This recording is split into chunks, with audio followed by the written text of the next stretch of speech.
হরে কৃষ্ণা, রাধে রাধে। কেমন আছো সকলে? আশা করি আমার সকল বন্ধুরা খুব খুব ভালো আছো। তো এটা একদম ভোরবেলা ব্রহ্ম মুহূর্ত। দেখো কি সুন্দর লাগছে। এই সময় না সমস্ত বাড়ির লাইটগুলো তো অফ থাকে, কিন্তু রাস্তার লাইটগুলো মানে চালু থাকে। তো এত সুন্দর লাগে না, মনে হয় যেন ছোটো ছোটো জোনাকি। খুব মিষ্টি লাগে দেখতে। আমার স্নান হয়ে গেছে সকাল সকাল। আর আমি না পুজোটা যেটা করি আর কি, সেই পুজোটার অতটা ফটো আজকে তুলিনি, মানে অতটা ভিডিও বানাইনি। আর হাজব্যান্ড পুজো করেছেন, ওটা একটু একটু দেখিয়ে দেবো। তার একটা কারণ হলো যে আজকে তোমাদের সাথে আমি একটা অন্য জিনিস শেয়ার করতে চলেছি, মানে যেটা আমাদের পুজো পাঠের থেকে একটু আলাদা। কিন্তু যেহেতু আমার সকালবেলার পুজো করাটা সত্যিই খুব ভালো লাগে, তো তোমাদের সকলের সাথে শেয়ার করতে খুব ভালো লাগে, তাই জন্য একটু একটু দেখাচ্ছি। আর এই যে তোমাদের খুব রিকোয়েস্ট থাকে দেরাদুনটাকে দেখিও জানলা দিয়ে, মানে এই ব্যালকনিটা দিয়ে। তো চলো তোমাদেরকে আমি দেখাই। আর এখানটাতে সত্যি দাঁড়ালে পরে না ভীষণ সুন্দর লাগে, যেহেতু এটা বাড়িটা আমাদের নতলাতে। আর এখানে বেশিরভাগ বাড়ি হচ্ছে মানে খুব বেশি হলে থার্ড ফ্লোর পর্যন্ত, যেমন হাউস হয়, নিজেদের হাউস হয় second floor third floor maximum এতটাই। তো এর জন্য উপর থেকে দাঁড়িয়ে যখন আমি দেখি, সমস্ত বাড়িগুলো দূর দূর পর্যন্ত দেখা যায়। আর প্রথম প্রথম তো দেখে পরে মনে হতো এগুলো এইটুকুটুকু কী জিনিস, মানে এত ছোট দেখাতো। হ্যাঁ, কিন্তু তারপরে যেমন অভ্যাস ছিল না তো দেখা, যাই হোক সবই অভ্যাসের ব্যাপার। কিন্তু এখন যখন আমি এখান থেকে দেখি না, প্রত্যেকটা বাড়ি একদম সুন্দর করে দেখা যায়, যে প্রতিটা বাড়ির একটা নিজস্ব গল্প আছে, এরকম মনে হয়। তো এখানে আমাদের দেববৃক্ষ আছে, এখানে পুজো করে নেবো, হাত জোড় করে নেবো। আর তার সাথে সাথে একটুখানি সামান্য স্ট্রেচিং করি, খুব বেশি স্ট্রেচিংটা তো হয় না আমার, মানে যাই হোক আমার একটা ছোটো মতন গল্পই চলো বলেই দিই। তখন আমি ক্লাস তখন আমি ইয়েতে পড়তাম, আইএসএমে পড়তাম, ইন্ডিয়ান স্কুল অফ মাইন্সে ফার্স্ট ইয়ারের স্টুডেন্ট ছিলাম, জিওফিজিক্সের। আর সেই সময় আমরা গেছিলাম একটা এক্সকারশনে, যাই না সেরকম গেছিলাম আর কি। সেইখানে আমার একটা অ্যাক্সিডেন্ট হয়ে গেছিলো। তো অ্যাক্সিডেন্ট হওয়াতে আমার মানে যেটা L5, সেখানে খুব চোট এসেছিলো, খুব বেশি ব্যথা হয়েছিল, মানে খুব খুব খারাপ অবস্থায় ছিল আর কি। ডাক্তারে ভয় পাচ্ছিলেন যে কোনো দিন দাঁড়াতে পারবো কি না। তো যাই হোক, ছোটোই ছিলাম তখন, দেখতে গেলে কলেজের স্টুডেন্ট।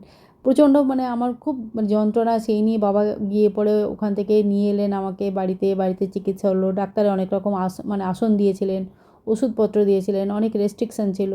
কিন্তু যাই হোক, ভগবানের কৃপায় সব কিছু পেরিয়ে আজকে বহু বছর হয়ে গেল, ভগবানের আশীর্বাদে এখন আমাদের সব কিছুই ঠিকঠাক আছে। সেই জন্য কিছু জিনিস আসনগুলো কিছু করতে পারি আর কিছু করতে পারি না, মানে যেহেতু রেস্ট্রিকশান আছে তাই আমি এটাকে খুব স্ট্রিক্টলি ফলো করি। আর যেটা বারণ করেছেন সেটা আমি, যেমন ওজন তোলা, বেশি সিঁড়ি ওঠা নামা করা ইত্যাদি বারণ করা ছিল, তো সেগুলো আমি সারা জীবন মেনে এসেছি। এর জন্য কখনো আমার বিশেষ মানে প্রবলেম হয়নি। হ্যাঁ, যখনই বেশি ওজন তুলতে যাই তখন হঠাৎ করে যেন ব্যথাটা বেড়ে যায়, এরকম হয়। তো যেহেতু এরকম হয় সেহেতু নিয়মটা খুব ভালো করে মানি। যাই হোক, এটা বহু বছরের পুরনো একটা গল্প, হঠাৎ করে মাথায় এলো তাই বলে দিলাম।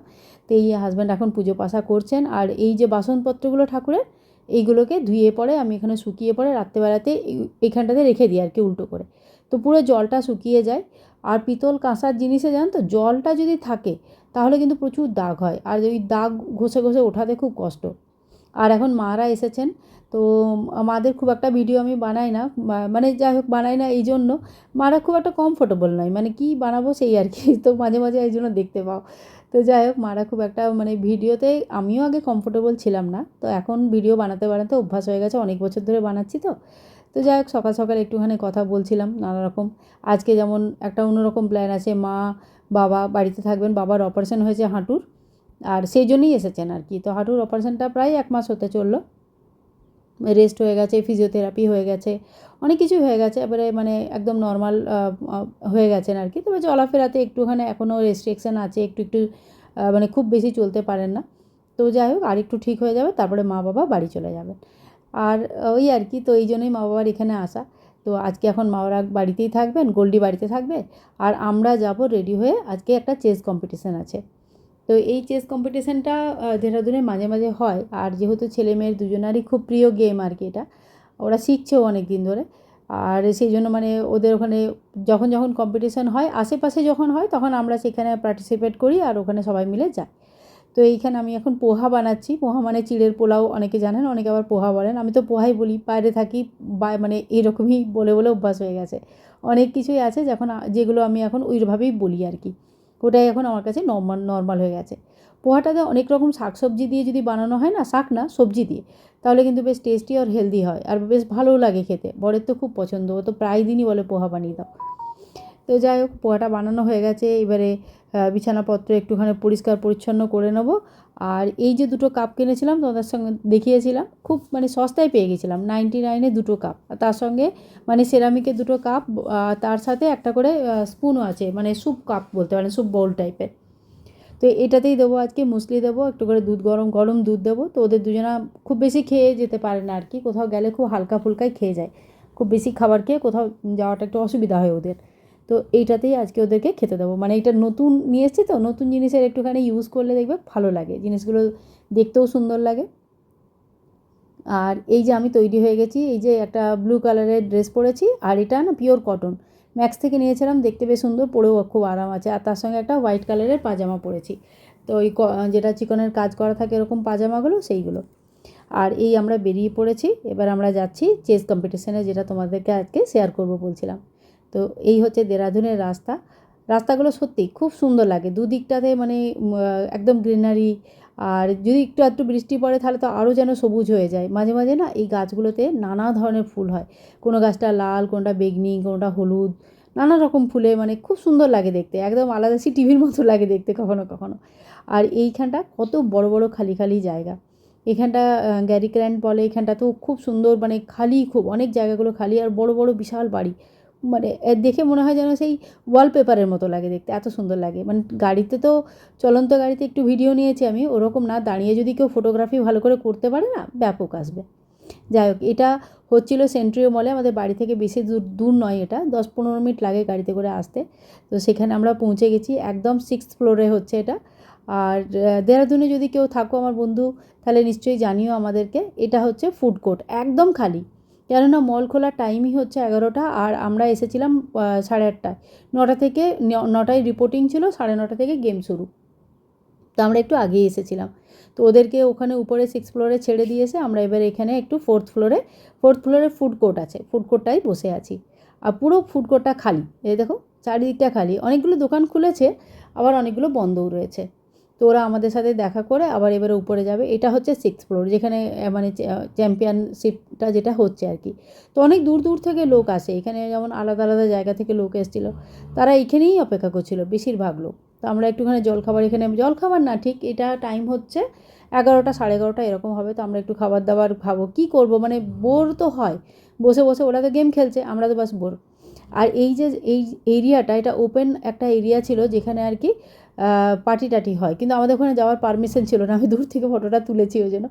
সত্যি কথা বলতে এত সুন্দর লাগছিল এই জায়গাটা, দারুণ লাগছিল, মানে ওইদিকে পুরো পাহাড়, তার এইদিকে গ্রিনারি, এখানে মানে বৃষ্টি হয়েছে তার জন্য একটা রিফ্লেকশান আসছিলো, মানে দারুণ লাগছিলো, বেসিক্যালি সত্যিই দারুণ লাগছিলো। আর এটা হচ্ছে মলের বাইরের এরিয়াটা, আমরা খানিকক্ষণের জন্য মলের বাইরে এসে পরে একটু ঘোরাঘুরি করছিলাম, সারাক্ষণ বসে থাকা তো অনেক লম্বা সময় যায়, মানে 9টা থেকে শুরু হয়েছে, প্রায় 3:30 4টে পর্যন্ত, মানে খুব তাড়াতাড়ি খেললেও এতক্ষণ সময় লেগে যায় আর কি। তো অতক্ষণ পর্যন্ত ওদের হবে, আর এদের জন্য আমরা বার্গার নিয়ে রেখেছিলাম, যেই ওদের একটা মানে দুপুরবেলার ম্যাচটা শেষ হলো, 3টে ম্যাচ শেষ হলো, টোটাল 6টা ম্যাচ থাকে, 3টে শেষ হয়েছে, তারপরে ওরা কিছু এসে পড়ে খাওয়া দাওয়া করে তারপরে যাবে। আর বাকি তো ভেতরে যাওয়ার পারমিশন ছিল না, এটা যখন সব ম্যাচগুলো শেষ হয়ে গেছে তখন আমরা ভেতরে এসেছি, তো তখন এই ভেতরের যে ফটোটা সেটা আমি তুলেছিলাম। আর এই যে প্রাইজগুলো সব রাখা আছে, তো এখানে আন্ডার 18, আন্ডার 13, আরও কী ছিল, ওপেন ছিল, অনেকগুলো মানে ক্যাটাগরি ছিল।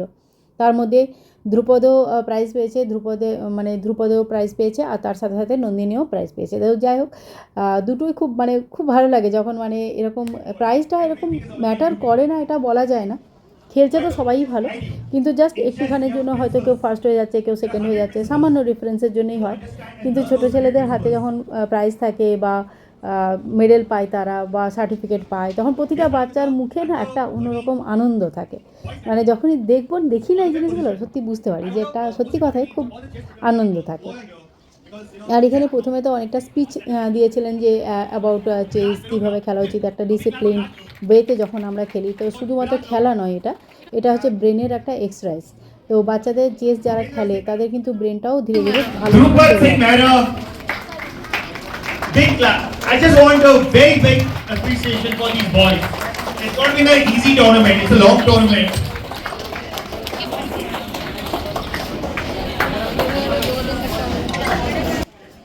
তো ধ্রুপদ একটা মেডেলও পেয়েছে, তার সাথে একটা মানে কাপ পেয়েছে, তার সাথে একটা সার্টিফিকেটও আছে। আর ভালো লাগে সত্যি কথাই, যখন বাচ্চাদের মানে অ্যাচিভমেন্টটা কোথাও না কোথাও মনে হয় যেন নিজেদেরই অ্যাচিভমেন্ট, বেশ সুন্দর লাগে। Number 4 position, Anushka Rawat. Big clap for Anushka Rawat. Yes, sir. Opposition. On the third position, we have Nandini Mehra. Nandini Mehra, big clap for Nandini. Nandini, you're from which school? Did you play the ICSE qualifier? Oh, okay. Well done, Nandini Mehra, on the third position. On the second position is Soumya Thapa. Soumya, a big clap for Soumya. তো এইভাবে আমার মানে আজকে দিনটা যে কাটলো সত্যি খুব ভালো লাগলো। এরপরে আমরা ওখান থেকে একটুখানি ফটোগ্রাফি করলাম, দু একটা ফটো তুলেছিলাম, আর তারপরে এবার আমরা ফেরত যাব।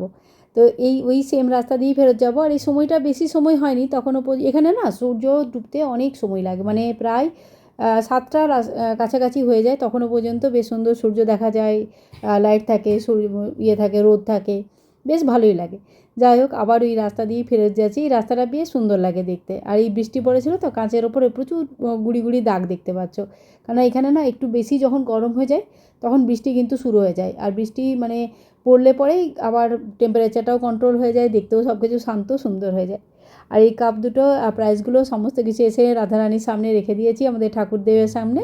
আর সব কিছুই রাখা, মানে যেগুলো আমরা মানে যা হয় না সব ওনাদের কৃপাতে হয়, এটাই মানে সকলেরই এটাই মানা উচিত যে দেখুন ভগবানের কৃপা ছাড়া কোনো জিনিসই হয় না, আমিও তাই মানি। আর সব কিছু গুরুদেবের চরণে, ঠাকুরের চরণে রেখে দিয়েছি। আর এরপরে আকাশটা না দারুণ লাগছিলো, তাই একটুখানি ফটো তুললাম, নাহলে এরপরে আর ভিডিও বানাবার মতন এনার্জি আর বাঁচেনি।